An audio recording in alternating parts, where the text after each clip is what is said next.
Hi, I'm Jean Hansen. I'm Steve Hansen. And we'd like to welcome you to the very first episode of CleaningBiz.tv. When was the last time you thought of your cleaning business as fun?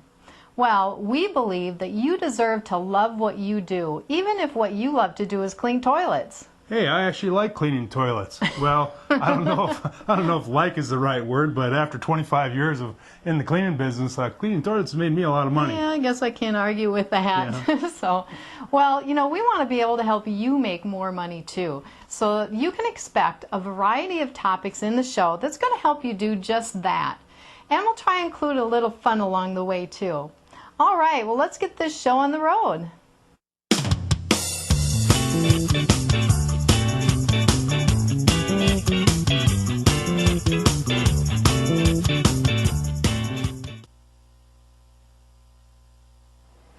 Okay, you're probably wondering what that was all about. Well, we wanted to show you that most of our communication with other people is all about body language. When you saw me smiling with open arms, you probably thought something like, well, she's nice and approachable. And when you saw Steve with his arms crossed and a scowl on his face, you probably thought, man, what a grouch. Am I right? Well, body language is basically an unspoken language, and most people are surprised to realize that the majority of communication is done through body language. Now, as a cleaning business owner who's trying to sell cleaning services, it's important to be able to read the body language of your prospective client. So, for example, if you notice that your customer has his arms crossed and isn't maintaining eye contact, well, then you know you've got a problem. Steve is going to demonstrate some basic body language characteristics for us, and we're going to start with positive body language. So here are some of the things that people read as positive. Head is up or tilted, shoulders are upright, posture is erect, smiling, eye contact, open arms, firm handshake, and when sitting, hands in the lap or at the side. Here are some examples of negative body language. Head is down, shoulders dropped, posture's kind of slouchy, no expression on the face, no eye contact, maybe some shifty eyes, arms crossed, weak handshake, and when sitting, legs crossed, hands in the pockets or fidgeting. Here are some more tips for reading body language in certain types of people. A warm person smiles, has a warm tone of voice, has an open posture, and respects your personal space. A controlling person tends to invade your personal space. They interrupt you, they have a loud voice, and they may talk fast. They may try and intimidate you by pointing fingers.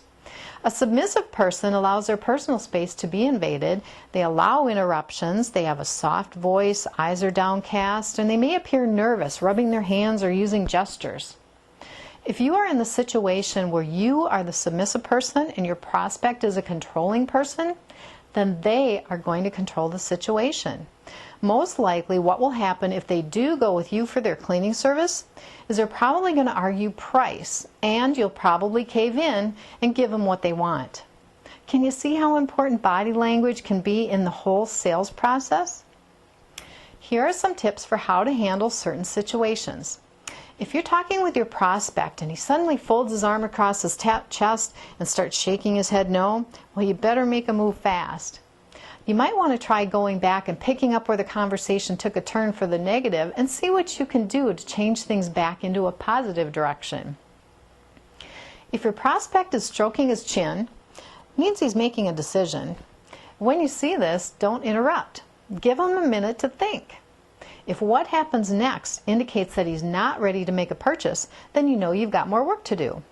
And if what happens next indicates he is ready to make a purchase, then you can close the sale. Think about your own body language during the meeting too.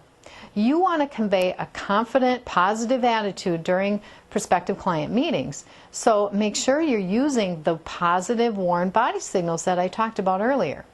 Oh, and here's a great tip. You can build trust by mirroring the language that your prospect is using. It's kind of a way of showing that you like them and agree with them. And here's a little experiment that you can try when speaking with a prospective customer. If he's got his arms crossed, subtly cross your arms. After a few minutes, uncross your arms to see if this prospect will mirror you. If you notice that he unconsciously matched your movements, this indicates that you're developing trust. On the other hand, if the prospect doesn't mirror you, then you've not gained their trust yet and you know you have more work to do. Now, I'd like to hear your thoughts about body language and what works for you. And if you have examples of body language horror stories, I want to hear about those too. Just post your comments below the video at cleaningbiz.tv. Coming up next, how to get a reciprocal referral program up and running with another business. We recently had a member of myhousecleaningbiz.com ask how to get a reciprocal referral program up and running. Here's what she wrote.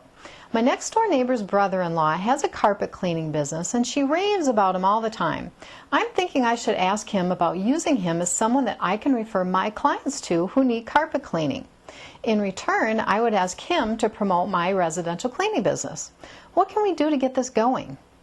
Well, first, I recommend that you find out just how good this carpet cleaner is. I mean, your neighbor might think he's the best carpet cleaner in town, but you don't want to stake your reputation on what your neighbor says about him. She might be trying to help out her sister by getting her husband work for all you know. So, let's assume that he is a good carpet cleaner and that you feel comfortable referring him. An easy way to get started with a reciprocal referral program is for each of you to send out a letter to your customers recommending your referral partner. Now, the key to making this work is to give your customers an incentive for picking up the phone. Then you need to make sure they tell the carpet cleaner that you are the one who referred them. This will help to make sure that you get your referral fee. So here's how to do it. Tell a customer that if they mention your name when they call the carpet cleaner, they'll get a free bottle of carpet spotter when he comes to clean their carpet. And then make sure that he does the same thing for you. He should send out a letter to his customers recommending your services, and they could get a free microfiber cloth or something else that you want to give away. And that's if they mention him as the referrer. Once you get this up and running with one referral partner, it'll be easy to suggest this to other potential referral partners. Before you know it, you'll have a steady stream of referrals for a very low cost.